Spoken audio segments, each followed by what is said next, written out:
Lawak ah.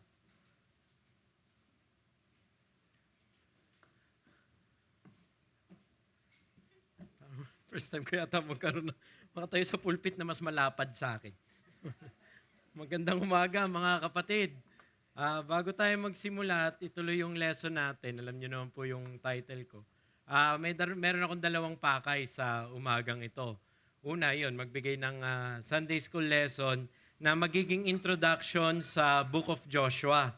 Kasi yung Book of Joshua po yung magiging kasunod na continuous exposition natin sa hapon ng mga preachers po dito. So, I took the opportunity since binigyan ako ng opportunity ni Pastor makapagturo na why don't we have an introductory lesson para dito. So, ang pakay ko dito talaga dito is magkaroon tayo ng broad na pangunawa sa kung ano bang ating may encounter sa pag-aaral natin sa libro ng Joshua. Ikalawa, please do not expect this as something na parang very intensive o daming detalye. I'm just gonna give you a panoramic approach sa libro ng Joshua, and I hope maging pagpapala sa atin. I want to whet your appetite of what is to come in our series of expositions sa PM worship natin. So, I want to give you an introduction to the book of Joshua. So, let us begin with that in mind.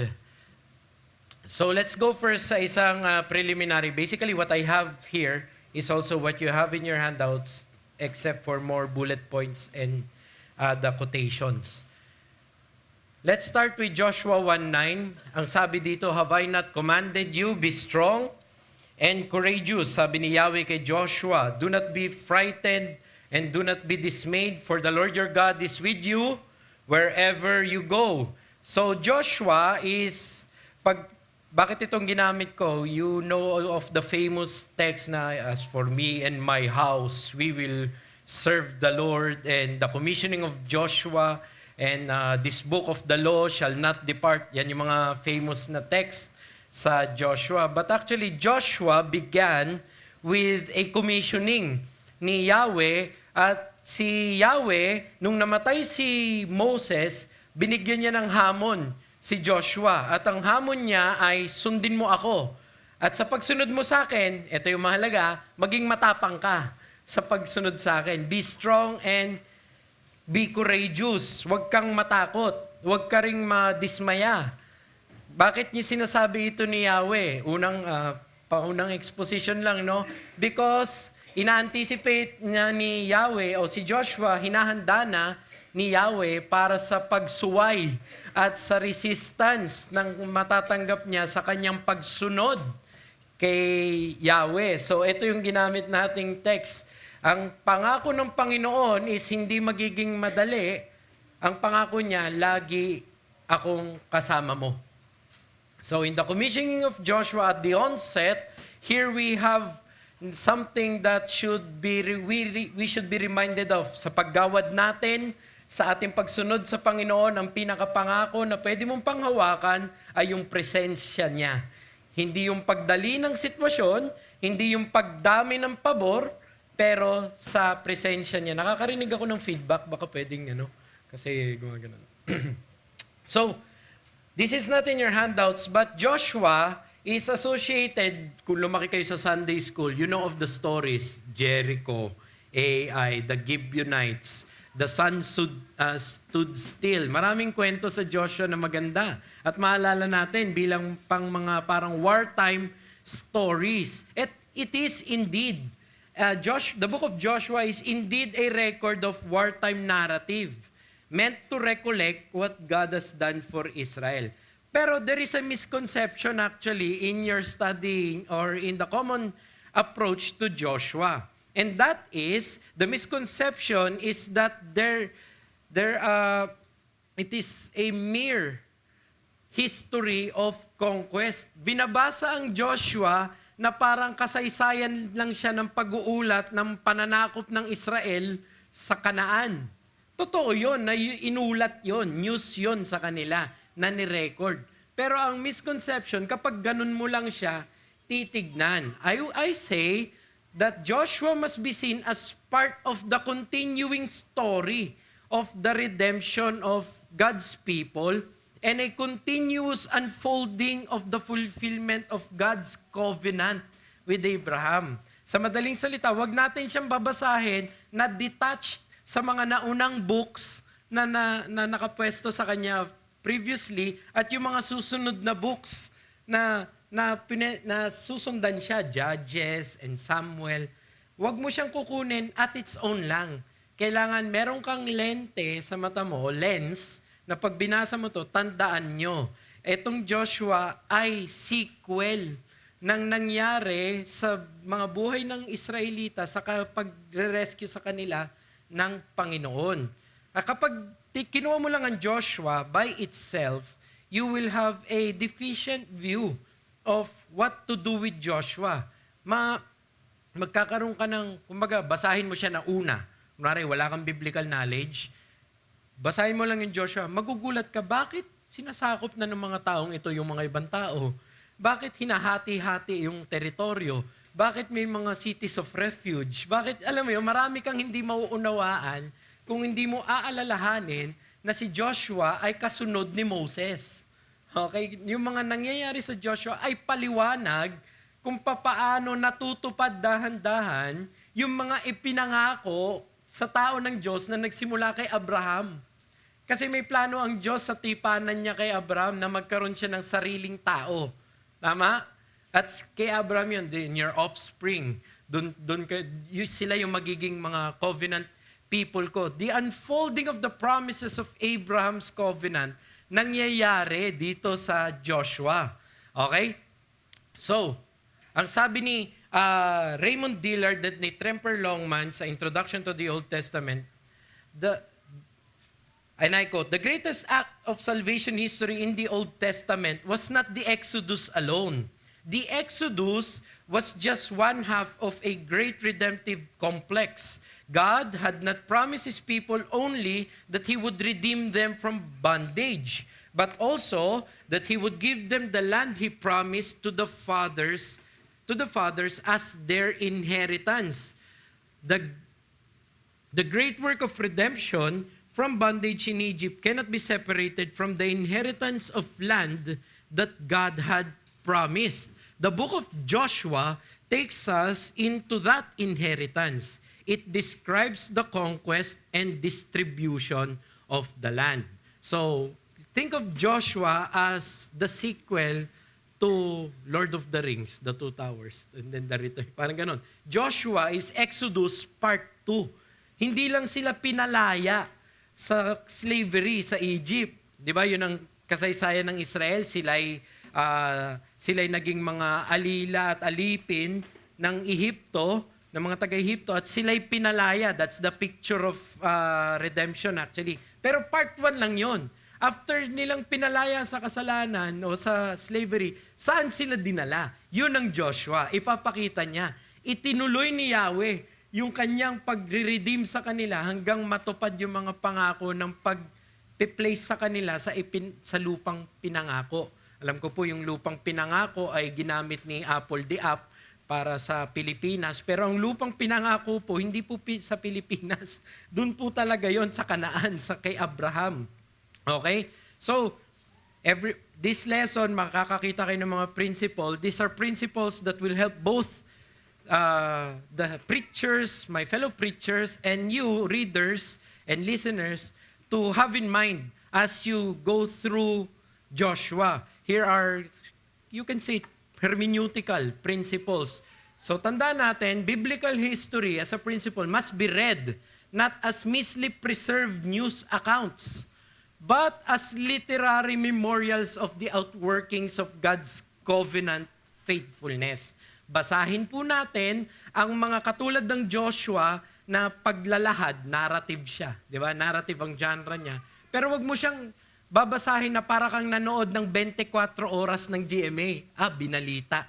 Tapos pwede mo nang kalimutan. Hindi. Hindi po. Basahin niyo yung Joshua na hindi lang siya pag-uulat, pero siya ay pagdahan-dahang pagpapakita monumento siya, literary memorials. Ito yung mga pinili ng mga may akda ng narrative para maalala ng mga tao ng Diyos na ito yung ginagawa ng Diyos sa inyo dahil may tipan siya sa inyo. Yun din ang gagawin natin. Bibigyan natin siya ng parang momento. Bibigyan natin siya ng parang, yung Joshua pala, para siyang, tawag nito, parang luneta. Inaalala mo si Rizal kada makita mo yon. Ganon din ang Joshua. Inaalala mo yung pagtitipan ng Diyos kada mabasa mo yung storya. So huwag mo siyang basahin ng storya na parang, alam mo yon, Dragon Ball lang siya o kung ano man yung pinapanood mo. No, it is tokens of God's faithfulness sa kanyang tipan. Kaya every time you will see in Joshua na magiging disobedient ang tao ng Diyos pero nagtutuloy yung progress nila, it's because God is continually being faithful to His covenant. Even though laging natatakot yung mga tao ng Diyos, laging unfaithful, and so on. So, punta tayo sa authorship and dating. Mabilis lang ito kasi I did the study for you. So, ito yung no explicit mention of the author. Many people will say Joshua wrote the book of Joshua. Pero many scholars don't believe that. Some Jewish rabbis ascribe it to Joshua. Pero ang problema, yung account ng kanyang kamatayan, alam nga naman sinulat ni Joshua, yung account ng kamatayan niya. So, and also, some internal evidences states, pag binasa ninyo, up to this day, ganito si Rahab. Up to this day, Jerusalem was ganon. Ibig sabihin, nagsusulat si author ng previous generation na siya. Hindi siya yung nandun sa generation mismo na yun. Nadatnan siya ng henerasyon na yon. Hindi siya taga doon. Parang ganun. Pwede siguro, pero hindi natin alam. Pero dahil lang sinasabi niya, kaya ganito ang mga Amorites. Kaya ganito. And since then, may mga ganun kayo mababasa sa Joshua habang binabasa nyo.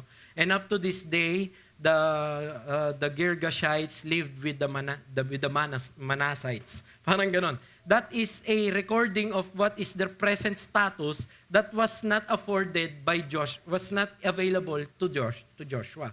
So implied doon, hindi siguro si Joshua ang nagsulat nito kasi may mga ganun siyang commentary. Internal evidence seems to favor a different but unknown authorship. Yun yung pinapaliwanag ko kanina. So, the date is also uncertain for us. It has been edited until the exilic period. Scholars agree na yung Joshua na-arrange hanggang ng mga Hudyo hanggang nung sila nandun na kila Nebuchadnezzar at pabalik pa sila, ini-edit pa rin yung Joshua. So, wala talagang malinaw na rabbinic tradition kung anong date nagsimula ang Joshua o sinulat. Probably late 2nd millennium BC, somewhere before 1050 BC. Bakit 1050 BC? Because 1050 BC, nandun na sila Samuel at si Saul. Pero at the time of the writing of Joshua, hindi pa pwede yung mga archaeologically, parang improbable, parang ganon, na nandun na sila Saul at sila Samuel nung naisulat yon. Okay? So, let's go to the structure of Joshua. In the Hebrew Bible, actually, Joshua heads the subset comprising the former prophets of the division. Tandaan ninyo, yung English Bible natin, sinundan niyan yung arrangement, di ba, Genesis to Deuteronomy, Joshua, Judges, Ruth, tapos 1 Samuel, 2 Samuel, 1 Kings, 2 Kings, Chronicles, tapos Ezra, Nehemiah, Esther, tapos poetic, Job, Psalms, Proverbs, Ecclesiastes, ganun na siya. Yung arrangement na yan ay hinango sa Septuagint. Ang Septuagint ay the Greek translation of the Hebrew Old Testament. But in the Hebrew Bible, there are 3 divisions. Ang tawag doon Tanaka, Torah, Nevi'im, Ketuvim. Okay? Ang Joshua, nag-head siya ang first heading nung second section, nung Nevi'im. Sa Nevi'im, 2 ang section. Naipaliwanag ko na to dito noon. I'll just remind you. Nevi'im is composed of former prophets at latter prophets. Actually, sa division ng Hebrew Bible, Joshua kasama niya yung Judges, pero hindi niya kasama ang Ruth. Ruth is addended to Naka-annex siya sa Psalms. Ganun yun. Ganun pa yung arrangement nila. Nasa writings pa siya. So, ang former prophets, hinihead ni Joshua.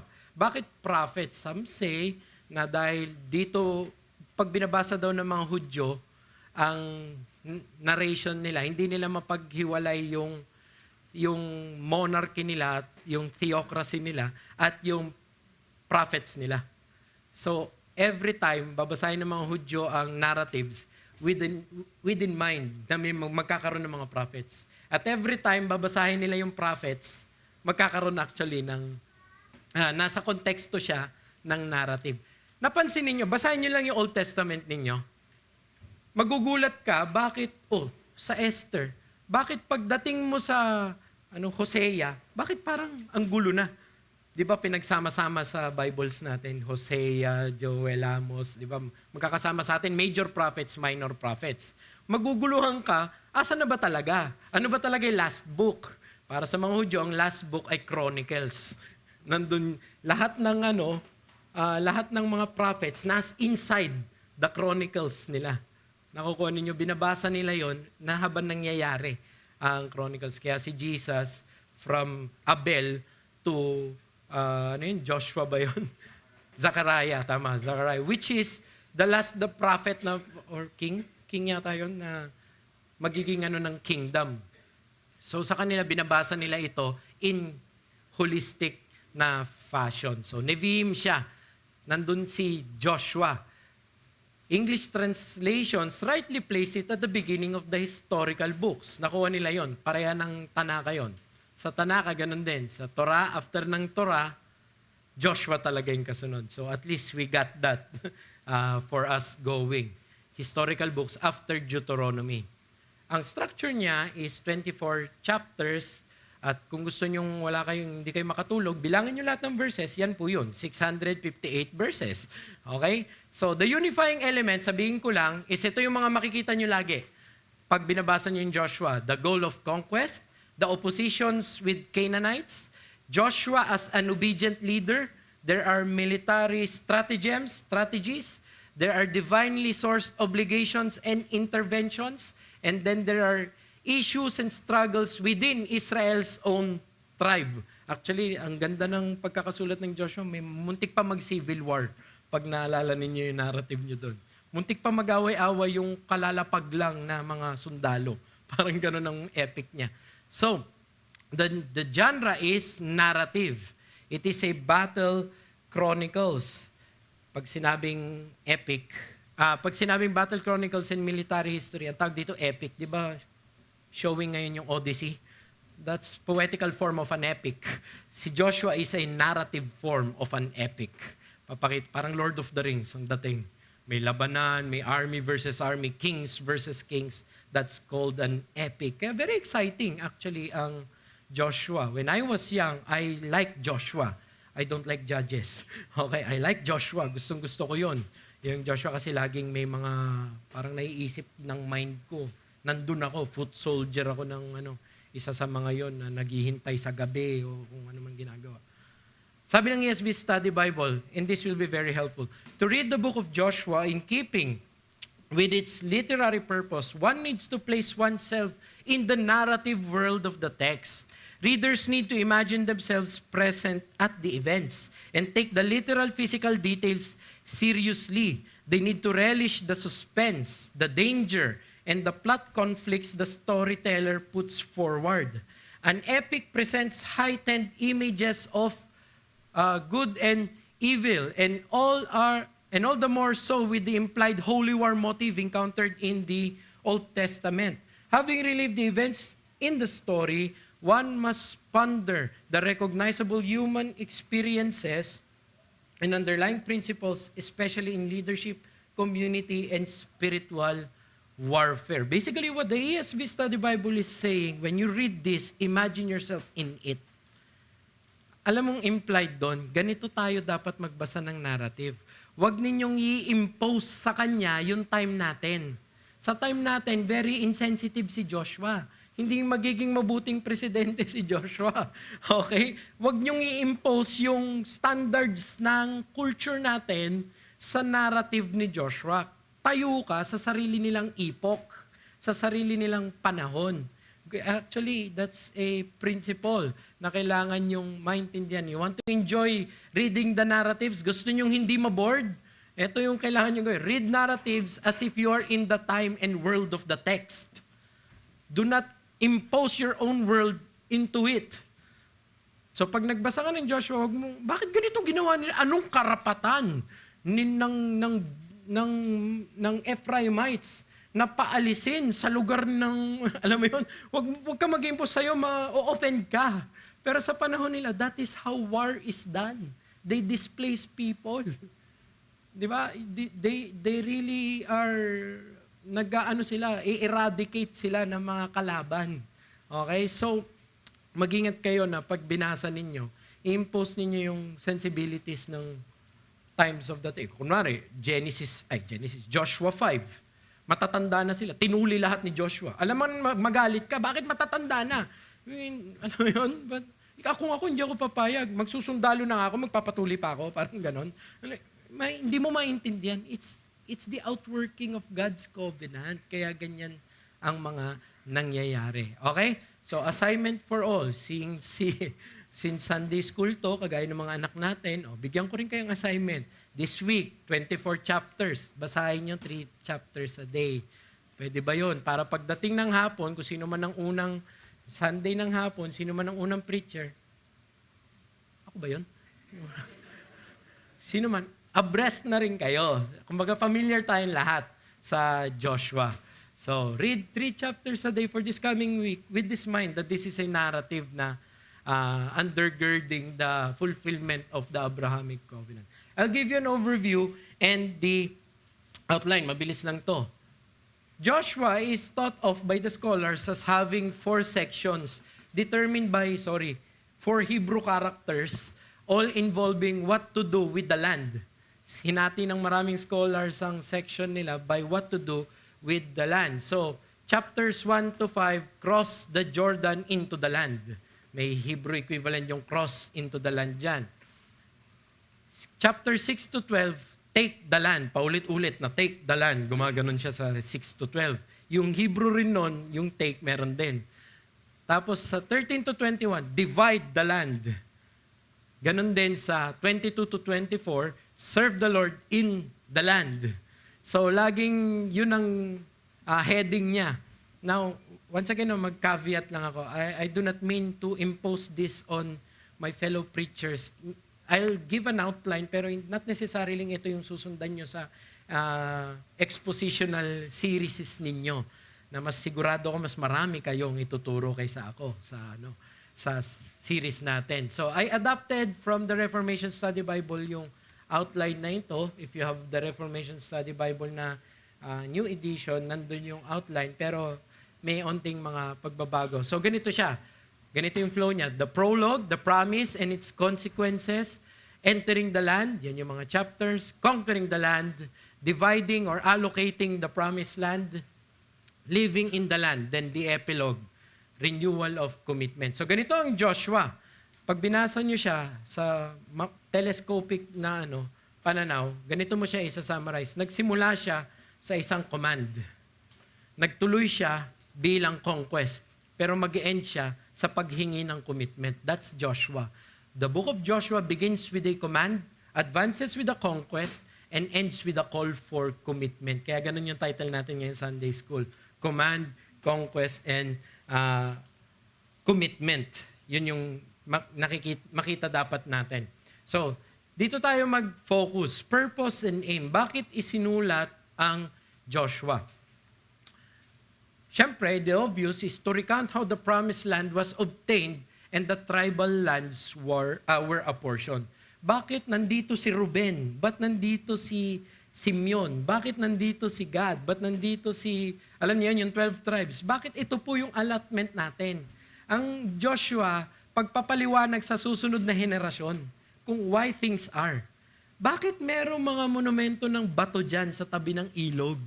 Ipapaliwanag ngayon ni Joshua at sasabihin niya, ito yung dapat yung ipaliwanag sa mga anak ninyo. Ganon siya. Okay? It's to recount paano natin nakuha ito. Ikalawa, this is very important. to solidify Israel as a formal nation having the proper composition with its own people, law, and land. Paano magkaroon ng formal nation? The composition of a formal nation, di pwedeng people ka lang. Like, sinabi ni Thor, Asgard is where the people is. Di ba? Asgard is a country para sa kanila. Tama, it's their nation. Technically, that's not true. Okay? Ang formal na nation, kailangan may tao, may mga tao, may batas, at may lupain. Yun ang bansa. Hindi pwede, yung nasa wilderness sila yung mga tao na may batas kasi binigay ni Moses. Pero wala pa silang lupain. Naalala niyo yung 40, yun yung numbers in the wilderness. They are not really a nation pa nun. Nung nag-occupy sila ng territory, that's when they became a formal na nation. That's one of the purpose of Joshua. Para ipakita yung pagiging bansa ng Israel. Hence, the conquest of the Canaanite territories. Sa pang aim niya at purpose is to emphasize the importance of leadership, wholehearted obedience, and faith in the in our spiritual warfare. Okay? So, to give a theological tract, ito yung sinasabi ko kanina, that gives the explanation what happened to the nation of Israel, how they came to be, and why they are in such a state as the original audience were at the time of the writing. Kasi ganito yan. Optimistic ang Joshua for the major part. Ang daming victories, ang daming pagtatagumpay. Pero alam nyo ba yung nagbabasa noon nung unang panahon? Hindi ganon. Sa kanila, parang ang tingin natin sa Pilipinas ngayon. Bakit ganito na tayo bilang bansa? Alam niyo, yung meron silang hinanaing. Bakit hindi na katulad ng dati na ano tayo? Bakit kaya? Babasahin yun ng mga tao ng Israel na, ito pala dati. Ito pala yung nangyari. Kaya pala may kapitbahay ako na hindi nagsiserve kay Yahweh. Kasi yung mga ninuno ko, hindi nila ineradicate. Hindi nila pinaalis. Kaya nahalo sa amin. Kaya pala na nagkaroon sila ng mga mixed marriages. Sino mga nagbabasa ng Joshua? Hindi yung henerasyon ni Joshua. Ang nagbabasa ng Joshua, the implied audience are the people na malapit ng masakop. Mapaparusahan na ni Yahweh. Bakit sila naparusahan? Idolatry. Bakit nagkaroon ng roots ang idolatry sa nation ng Israel? Kasi hinayaan nila. Kaya nga yan yung mga themes. It is important na wholehearted yung obedience. Ang ginawa nila, pag binasa niyo po yung Joshua, but Ephraim did not drive out. Paulit-ulit, iba-ibang. But the Reubenites did not drive out the ganito. Which is ang utos ni Yahweh, huwag kayong matakot, drive them all out. Tanggalin niyo sila dyan. They are not supposed to pollute the land. Pero hindi sinunod ng mga Israelita. Kaya ganon. Kaya itong Joshua, although positive siya, pero it is read by people already at the brink of judgment. Okay? At pinapaliwanag. Kasi kunwari tayo, maganda yung, huwag naman sana, no? Maganda yung kalagayan ng SABC ngayon. Paano yung mga apo natin? Bakit yung SABC ganito? Parang anong nangyari? Ba't hindi na confessional lang? Parang wag naman sana, no? Bibiro lang ako dito. Pero you get my point? Binabasa nila. At si Joshua yung paliwanag. Joshua and Judges. Kasi yung mga tao, yung mga ninuno natin, hindi nila sinunod ang Diyos. Actually, hindi nila lubusan, ginampanan yung obligasyon nila. Okay? So, the book of Joshua is written so that future generations would remember and understand God's faithful dealings and just punishments to His people. And this is meant to foster obedience in the heart of the readers. Pag binasa nila to, lagi nila sasabihin, dapat maging masunurin sa Panginoon. Kasi ganito mangyayari kapag hindi nakukuha ninyo, hinahamon ang kanilang pananampalataya at pagsunod. Ganon din dapat sa atin. Ang sabi ni Ryken at ni Will Holt, yung dalawa, this is Philip Graham Ryken, that is Leland Ryken, mag-ama yun. Tapos ito isang theologian din. Meron silang handbook ng Bible handbook nila. The book of Joshua tells a story. The story of God's enabling His people to enter the land. The book is not merely a history, but a well-told story designed to drive home that obedience to God's law is the sensible way to live. That's Joshua. It should give you, kapag binasa mo yung Joshua, dapat ganito yung feelings mo. Sana magtuloy itong momentum na to. Sana umasenso pa sila. Sana dumire-diretso. At pag ganun ang pagbasa mo, magagampanan ng Joshua yung purpose niya. Alam niyo bakit? Darating ka sa point na mafra-frustrate ka. Sino dito nakakalala sa pagwawagi sa Jericho? Alam niyo kung paano nagwagi sa Jericho? Ang walls ng Jericho, mas makapal dito sa natin. Baka inisip yung walls of Jericho, yung parang firewall lang natin. Hindi po. Ang walls of Jericho may mga, alam mo yun, pwedeng karwahe ang nandun sa taas nun. Paano bumagsak yun? Ang ginawa lang nila, nagsyagidi siyapo lang sila dun sa ng 7 times. Bumagsak yung, tumunog yung torotot nila at bumagsak. At niransak na nila ang Jericho. Di ba parang, alam mo yun, para ka rin nagwawagi habang yes, nakapasok. Pagdating ng susunod na chapter, anong nangyari? Mas maliit na bansa, AI ang tawag doon. Mafra-frustrate ka. Jericho, kayang-kaya ninyo. Kumbaga natalo niyo yung US, yung Guam, hindi nyo natalo. Parang ganun yun. Bakit? May disobedience. Mafra-frustrate ka. Dapat ganito na sumunod na lang kayo Pero dahil hindi sila sumusunod, dahil may kasalanan sa midst of the camp, makikita nyo lagi mafra-frustrate yung momentum ng covenant people. Yun ang Joshua. At kapag nangyayari yun sa inyong mga puso, nagagampanan niya yung purpose kung bakit siya isinulat. Na dapat sasabi mo, life of obedience talaga dapat ang tao ng Diyos. Hindi pwedeng susuway siya sa degree na gusto niyang gawin yung gusto niya. Actually, sa susunod na narrative, Judges, yun ang pinaka-description. Tama? Ginawa nila yung mga gusto nilang gawin. Sa Joshua, natapilok sila. Ganun pa lang siya. Nagkamali sila. Ganun pa lang sa Joshua. Pagdating sa Judges, wala na silang pakundangan sa Diyos. So eto, yan ang dapat. The principle is this: historical narratives presents both descriptions and prescriptions. Learn to differentiate between the two in your spiritual applications. As a hermeneutical principle, pag narrative po, hindi siya didactic. Hindi siya pagtuturo, pag-uulat siya. Kaya hindi lahat ng ginawa doon gagawin yun. Baka mamaya kayo mga taga San Pedro, pumunta kayo sa 12B. Ubusin lahat ng mga hindi nyo po gagayahin yung hindi pinapagaya sa inyo ng Panginoon. Sa isang narrative, may mga storya at hindi ibig sabihin yung storya ay prescription. Sometimes they are descriptions. Dinidescribe. Like in the narrative of David, marami siyang naging asawa. Kung tayo pala'y dapat maging katulad ni David, dapat marami rin tayong asawa. Nakukuha ninyo? It's not a prescription, description siya. Ganon din dapat kayo magbasa. Tignan ninyo kung ano yung piniprescribe ng Panginoon from sa dinidescribe nung narrative. Okay? So that's a hermeneutical principle. Let's go to themes and theology. Tapos, malapit na tayo matapos. Ang isang theme dito na nagdo-dominate is God's divine favor, sanction, intervention, and unconventional deliverance of His covenant people. Lagi siyang mag-i-intervene. Actually, sa Joshua lang, binanggit sa buong Revelation, buong biblical Revelation, except for the last book, which is Revelation, na huminto ang araw.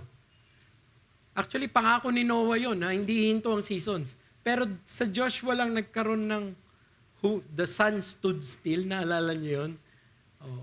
Bakit ganon? Bakit kailangan mag-intervene ng Diyos ng ganon? Kasi wala naman po silang flashlight. Kailangan nilang ubusin yung mga tao, gagabihin na ang ginawa ng Panginoon. Sige, buong tanghali lang yan. Ubusin ninyo. Hininto ang chronology. Sabi nung isang dati kong teacher, kaya daw hindi natin makalculate talaga kung ilang araw, hindi daw pantay ang araw ng mga taon. Sabi niya, ewan ko kung tama yun. Dahil sa ginawang gulo nila Joshua sa calendar, may isang araw na sumobra yung mga oras.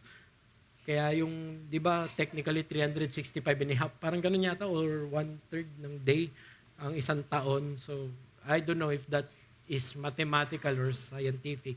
Pero may laging divine favor ang Panginoon, intervention sa mga tao niya. Tapos laging nandun yung abiding presence. O, bigyan ko kayo ng homework ulit, no? Asa ng Ark of the Covenant at the time of Joshua? There are 2 locations. Kung sino man ang ililibre ni Deacon John. Hindi, joke. Sa buong Joshua, magiging 2 ang pwesto ng Ark of the Covenant. That's for you to unravel while you read 3 chapters a day. Hanggang Sabado. Sa Sabado, dapat alam nyo na yung 2 lugar na iyon. Okay? The importance of a godly leader in the spiritual life of the people of God. Yun ang ipinapakita ng Joshua. Kailangan ng, kahit sa susunod na henerasyon, kailangan din mag-raise ng mga leaders pa rin na magiging spiritual. Mahalaga yon sa community ng Panginoon. The importance of obedience to the covenant and conversely, the tragedy of not having wholehearted obedience inside it. Kaya makikita ninyo yung pagpapalit-palit ng narration, yung tone niya, between elated victories and frustrating defeats. Okay? So, you have to reckon there na kailangan ng continued obedience. The intentional establishing of memorials and covenant renewals and commitment for the next generation. Ang Joshua, marami siyang ganyan. Marami siyang, lagyan nyo ng mga monumento itong ginawa ng Diyos dito. At pagkatapos ng isang victory, lagyan nyo ng isang, alam niyo yun, ng tanda na para pag tinanong kayo, ano nangyari dito? Dito namin inubos ang mga Jebusites. Alam mo yung mga ganon, parang laging may ganon ng Joshua. May tinuturo ang Joshua sa mga tao. Bakit ganon? Mahalaga na yung mga tao ng Diyos, ituturo niya sa susunod na henerasyon kung ano yung mga kabutihan at biyaya ng Diyos sa kanila. O, mga bata, parang nagaya ko yung audio nung sa group chat namin. Hindi. Mga kapatid, mahalaga yung ginagawa natin na tinuturuan natin yung mga anak natin kung paano ba ang biyaya ng Diyos. Isa yan sa kaparaanan talaga ng covenant people of God. You teach your children well of who God is, what is His grace, how good He is, and how is His dealings with obedience, with disobedience. You have to teach them. Put memorials into your, hindi ko sinabi magtayo kayo ng monumento sa loob ng bahay ninyo, pero dapat kaya nyong ituro. Yun yung Joshua eh. Kaya sila may mga ganong mga monuments, ganong mga memorials. Okay, the point. The book of Joshua constantly calls for faithfulness to God despite the fears and frailties of man. Ito ang Joshua. Ito yung suma total niya. Tinatawag tayo na maging masunurin kahit na may mga alalahanin at takot tayo. Kailangan pa rin natin maging tapat sa Panginoon at makita natin yung katapatan ng Diyos sa atin kahit na sa gitna ng mga malalaking pagsubok. Okay? So tandaan natin, no, si Joshua, he is a first hand na nag-apply nito. Sino ba si Joshua? Si Joshua yung isa sa 10 spies. Tama? Ay 12 spies ba yun? Na sinent out yung 10 negative. Si Joshua ang isa sa nagsabi, kaya natin yan. Kasi kasama natin ang Diyos. Yung sabi nung iba, mga mukha tayong hipon kumpara sa mga higante ng Canaan. So ano nangyari? Hindi nakapasok ang Israel. Pero si Joshua, siya yung may faith kahit sa overwhelming na challenge sa kanya. Ganon din ang book ng Joshua. Okay? So, this is important. It's placed in redemptive history. Joshua served as a sequel to Israel's wandering in the wilderness to her conquest of the promised land, bridging the time of slavery, Exodus to Deuteronomy yun, to the time of Israel's monarchy. Nag-start sa mga judges hanggang sa kings. So si Joshua, bridge book siya. Naintindihan na, tulay siya. Paano nangyari na ang Israel nasa Ehipto o nasa ilang, and then paano siya nagkaroon ng sarili niyang kaharian. Joshua ang magpapaliwanag noon. Okay? Sabi ng Joshua 1:2, after the death of Moses, the servant of the Lord said to Joshua, the son of Nun, Moses' assistant, Moses, my servant is dead. Now therefore arise, go over this Jordan, you and all these people into the land that I am giving them to the people of Israel. Bakit kinote ko yan? Pakinggan natin sila Longman at si Dillard. The book of Joshua should be read firmly as a part of its narrative context. Ito yung place niya sa redemptive history. Huwag mo siyang kukunin. Yun yung point ko nung introduction na mag-isa lang. Just as Deuteronomy ended with the death of Moses, so the book of Joshua culminates in the death of Joshua. It began after the death of Moses, and the book of Judges will begin. Anong simula ng Judges? After the death of Joshua. Okay, so nandun siya, pinapakita niya kung anong nangyari. Tulay siya. Ang sabi ng Acts 7:45, actually, Acts 7 is the recollection of Stephen or the explanation of Stephen before his martyrdom. What is the history of the people of Israel? Okay, at ang sabi ni Stephen, our fathers in turn brought it in. Yung brought it in with Joshua is yung tabernacle, yung presence ng Diyos. Okay? When they dispossessed the nations that God drove out before our fathers. So it was until the days of David. So para kay Stephen, para sa isang Hudyo, ang pananaw nila kay Joshua is siya yung tumayo bago nagkaroon ng mga hari. Nakukuha ninyo, ito yung siglo, yung panahon ni Joshua yung siglo na bago nagkaroon ng establishment ng kung paano natin nare-realize ang Israel ngayon. So it was from the time of the fathers, Joshua, and then of course, Moses, Joshua, and then sila David na. Until the days of David. Actually, hindi naman nag-abot si Joshua at si David. Tama? Malayong henerasyon si David kay Joshua. Namatay na si Joshua, marami ng judges, sila Samson, until si Samuel na ang umabot kay David. Pero sa recollection ng mga Hudyo, it was Joshua that bridged them between Egypt's slavery, Moses' leadership, and the Davidic kingdom. Okay? So, mahalaga yon sa redemptive history. Sabi ni Francis Schaeffer, Joshua is an important book for many reasons, for the history it records and for its internal teaching, but what makes the book of Joshua overwhelmingly important is that it stands as a bridge between the Pentateuch and the rest of scriptures. Actually, hindi pwede mawala ang Joshua. Kung nawala ang Joshua, hindi natin may papaliwanag kung naging tapat ba ang Diyos sa mga Israel o hindi. So, ganun kahalaga siya sa flow ng space and time narrative. Okay? So, vantage point 1. Bigyan ko kayo ng dalawang vantage point. Joshua must be viewed in relation to the Pentateuch setup. Specifically, God's favor and dealings with His people because of the promises made in the Abrahamic covenant. Tignan niyo yung Joshua na eto na, kumbaga lalapag na yung ipinangako ng Diyos kay Abraham. Nakukunin nila yung lupa. Palanding na aeroplano ng pangako na yun. Yun ang Joshua. Vantage point 1 yun. Isang principle is recognize God's rights in His faithfulness and jealousy in making Israel an established people that exclusively worships Him alone. So, tandaan natin, no, to my fellow preachers, we have to understand as we preach this that it is the divine prerogative na magtayo ang Diyos ng kanyang sariling mga tao at the expense of other tao. Okay? Sovereignty yun. Na may moral na paliwanag, pero even without the moral explanation, sovereignty ng Diyos yun. May pinili siyang isang tao. Si Abraham yun, at magiging tao niya ang Israel. Okay? Ini-establish niya yun. Faithfully and jealous. He's a jealous God. Actually, that's the ending of Joshua. Sasabihin ni Joshua sa kanila, hindi nyo kayang sumunod. Kasi ang Diyos natin ay jealous God.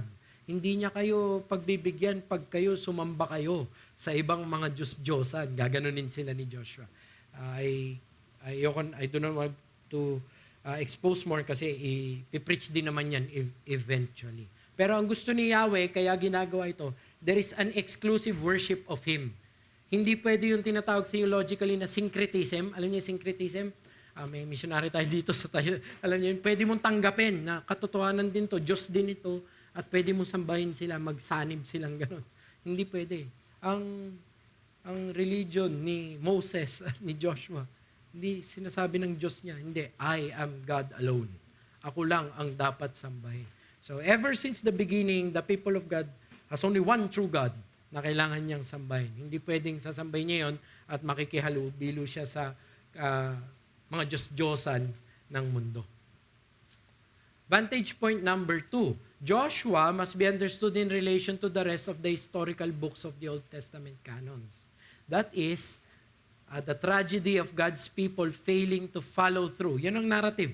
Laging nagfi-fail ang people of God sa kanilang pag-follow through with their covenant obligations, eventually bringing forth what we call the divine punishment, manifested through their exile, their captivity.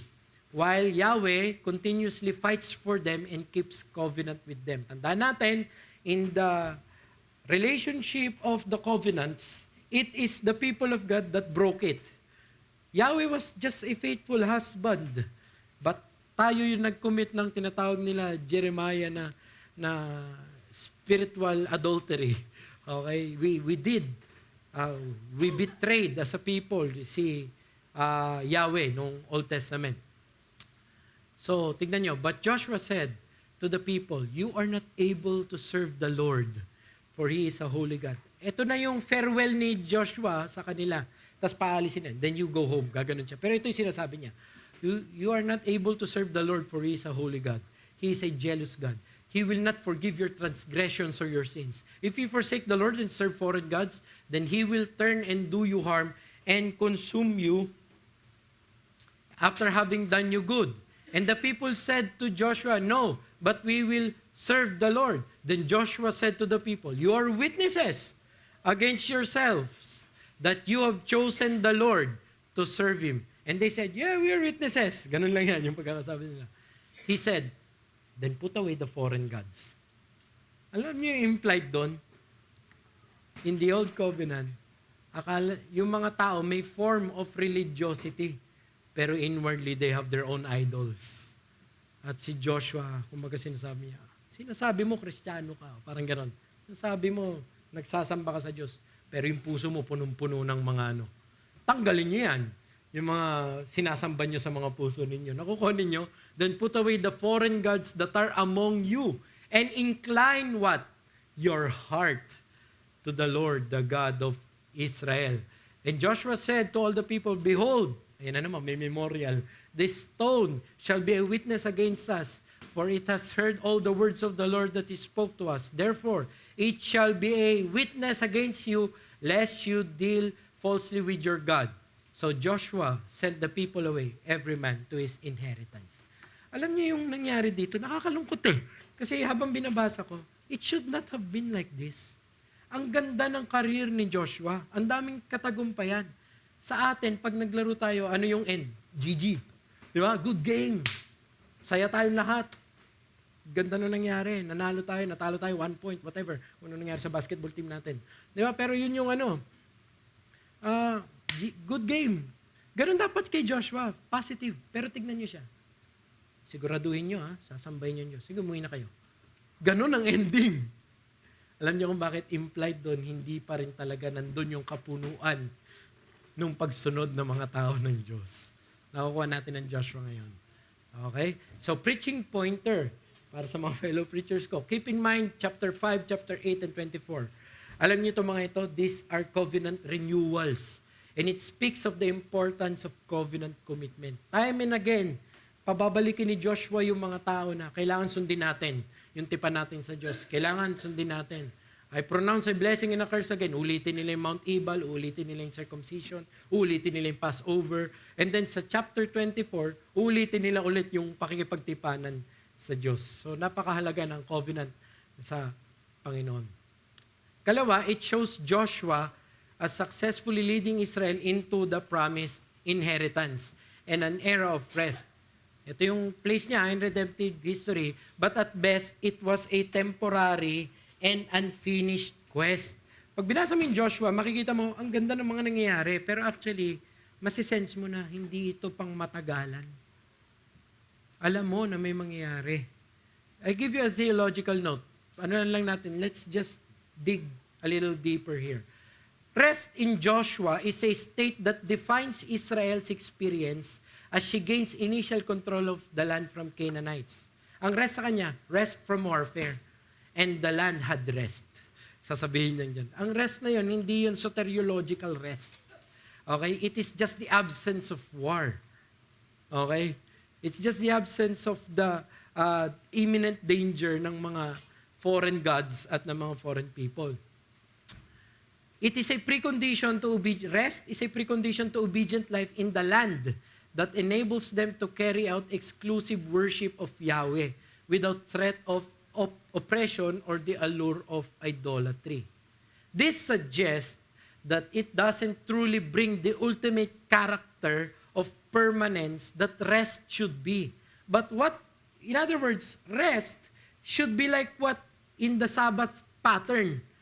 And the Lord stopped doing what He was doing. Tapos na. Okay? Pero yung rest kay Joshua, maintindihan mo na habang binabasa mo, and the land had rest, it doesn't mean the covenant was ultimately fulfilled. No. Ang rest doon, alam mo, panandalian. You know why? Because after Joshua, magkakaroon pa ba ng mga gera ulit? Yes. Mai-impede ba ulit ang worship ng Diyos? Yes. So hindi pa talaga nadala ni Joshua ang mga tao dun sa fulfillment nung land na conquest na may magdadala ng eschatological rest. Nakukuha niyo, this is His place in redemptive history. He is a precursor, foreshadowing a different kind of commander, a different kind of conquest, and an ultimate kind of rest. That's Joshua in redemptive history. Ang sabi ni, yan yung si Miles Van Plet pero ang sabi ni Daniel Timmer, historically, the conquest was in the first place for Israel and against the Canaanites, historically. Theologically, Yahweh's gift of the land to Israel presents the process as an important precursor to God's ultimate eschatological salvation and judgment in and through the work of His Son. So, Joshua is a champion talaga ng mga Hudyo. Pero Joshua is not the real Jesus. Joshua means Yahweh is salvation. Okay? Nakay tagapagligtas, si Yahweh. Pero hindi talaga niya makukuha yon. Kaya nga pagdating sa Hebrews, itong sasabihin niya, for if Joshua had given them rest, God would not have spoken of another day later on. So then there remains a Sabbath rest for the people of God, for whoever has entered God's rest has also rested from his works as God did from His. Ang tunay na papasok sa kapahingahan ng Diyos ay hindi na talaga magtatrabaho para doon. Hindi sinasabing kapahinga na parang kayo po ngayon, relax kayo ngayon, nakikita ko sa inyo mga mata, you are resting. Okay, hindi yan ang tinutukoy na rest. Eschatological rest, that there is no more to be done. Okay, wala ka nang idadagdag sa gagawin ng rest na yon. Titigil na talaga in that sense. Hindi yung titigil ka maging banal. Titigil mo nang itatry na parang abutin yung dapat mong maabot. At kailan mo magagawa yon? Kay Kristo lamang. Kaya nga, yan yung sinasabi ng Joshua. Point, we read Joshua with consciousness that he prefigures what Christ will ultimately give His people in terms of truly conquering the enemy and giving lasting rest for God's people. So, nakanino ang tunay na rest? Sino ang tunay na Joshua? Si Jesus pa rin. Actually, Jesus is the English word that is derived from the Aramaic or the Hebrew of Yeshua. Yeshua is actually Joshua. Okay? Yeshua yan. Yung walang J sa Hebrew. Y yun. Okay?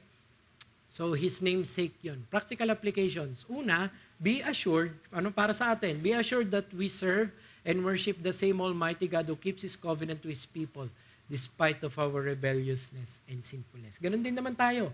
Rebellious tayo. May mga idols of the heart tayo. Pero, rest assured, yung same Diyos na tapat sa kanyang mga pangako is the same God that we worship. So, yung mga command doon na to serve the Lord with all your heart and to serve Him without reservation, Dapat din yun para sa atin. Paglingkuran talaga natin ang Panginoon. Do not fail to memorialize and pass on to the next generation the stories of God's goodness and grace. Yun yung sinasabi ko kanina. Turuan natin. Never underestimate the possible impact and legacy a spiritual heritage and leadership can bring. Sabi ng Joshua 24:31, Israel served the Lord all the days of Joshua and all the days of the elders who outlived Joshua and had known all the work that the Lord did for Israel. So because Joshua was used by God mightily in a spiritual way, naglast yung momentum na yon sa susunod na henerasyon. Okay? Ang problem, yung susunod na henerasyon, hindi nila ginaya yung momentum ni Joshua. But beware of the incipient and insidious nature of sin and loosening your awareness in fighting it. I want to excited ako sino sa amin mga preachers, sino yung magpipreach sa Gibeonite deception, sa AI's defeat, yung defeat of AI. Kasi doon makikita mo yung mga tao ng Diyos, tama yung ginagawa, pero niluluwagan nila yung hawak nila sa pagsunod sa Panginoon. Nagre-relax sila. At pag nagre-relax sila, nadadali sila ng kaaway. At nagkakaroon ng problema. Yun ang isang lesson. Wag sa pakikipagpunyagi ninyo sa kasalanan at sa pananampalataya ninyo, wag po kayong titigil. Magpa-persevere kayo. Huwag niyong bibitawan. Parang sa mga nagpipickleball. Hindi pwedeng luluwagan mo yung grip mo. Kailangan hawakan mo. Kasi kung hindi, lilipad yung raketa mo pag walang tamang tensyon sa grip mo. Okay? So, ganun din tayo sa faith natin. When reading Joshua, find renewal and encouragement to persevere in your obedience to God. And finally, realize that the true conquest and fulfillment of God's promises is found in the rest that the finished work of Christ brings. Sabi ulit nila Ryken, Christians have long seen Joshua as a forerunner of Christ. In fact, Joshua's Hebrew name, Yeshua, which means Yahweh is salvation, is translated in Greek as Jesus. In the same way that Joshua led Israel into battle, Jesus is our great champion in our ongoing warfare with sin and all the enemies of God. And in the same way that Joshua worked to complete the conquest of the land, Jesus is at work to carry out our sanctification to its conclusion. So the story of Joshua narrates the entering and settling of God's people into the promised land, which anticipates the promised rest finally entered into through the better Yeshua, Christ. So that is Joshua. Tayo manalangin before we do our... Father God, thank you for reminding us of such a narrative in this broad stroke of perspectives about Joshua. We ask, Lord, na hindi namin ma-miss yung main point ng redemptive history, which is there is a better Joshua.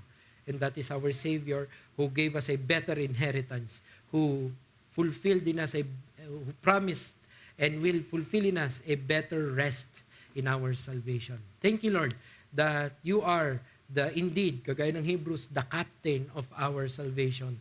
Thank you, Lord, that you are the true commander of our souls and that you are the author and finisher of our faith. As we traverse Joshua in this church, in our expositions, we ask that may Christ be seen and may you be glorified. In Christ's name we pray. Amen.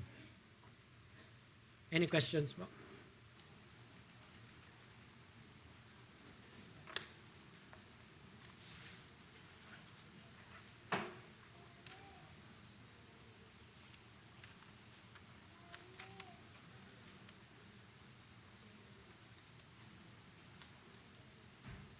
Thank you po. We're dismissed.